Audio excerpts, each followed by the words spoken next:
Jeshi la Polisi lingependa kujulisha kuwa hadi jioni hii ya tarehe 10 mwezi wa 12 2025, hali ya nchi kiusalama ni shwari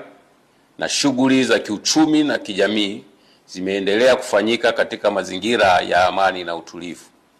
Wakati Jeshi la Polisi na vyombo vingine vya ulinzi na usalama vikiendelea kulinda amani, usalama wa nchi, maisha ya watu na mali zao, vinapenda kuendelea kutoa wito kwa wananchi na wadau wengine,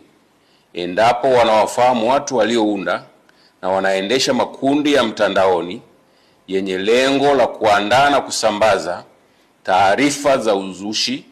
uchochezi, uongo na kuhamasisha vurugu, vitendo ambavyo ni kinyume na sheria ya makosa ya kimtandao, wasisite kutoa taarifa kwa siri kupitia namba zifuatazo: 0699 99 8899 au 0787 66 8306 na kwa njia ya ujumbe kwenye mfumo kupitia kiunganishi kifuatacho: taarifa.tpf.go.tz.